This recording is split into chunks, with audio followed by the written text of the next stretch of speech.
Assalamualaikum hürmetli abonaçılar. Yine Xuda xalasa bugünkü ustanovkamiz Ürgenç Begavata oldu. Bera Xuda xalasa 3 tane demir eşik ustanovka etib berdik. Görüp baxasını beraber esle.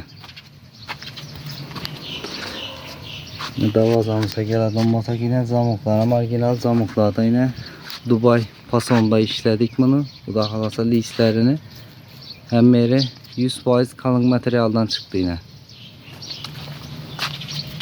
Banda eşik yine.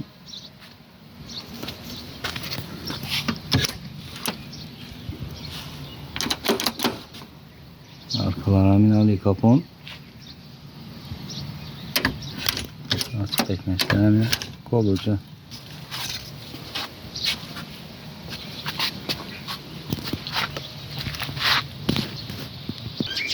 Banda yine bir eşikimiz. Bu bax tarafımını dükkandan aynalı variantda işlep verdik içinde.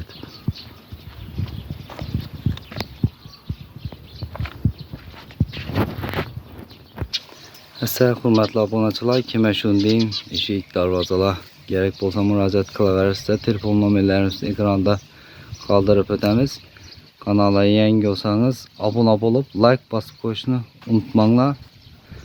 Bemalal müracaat qılaverirsə. Həmməyə sağlıq, salamatlik diləyimiz.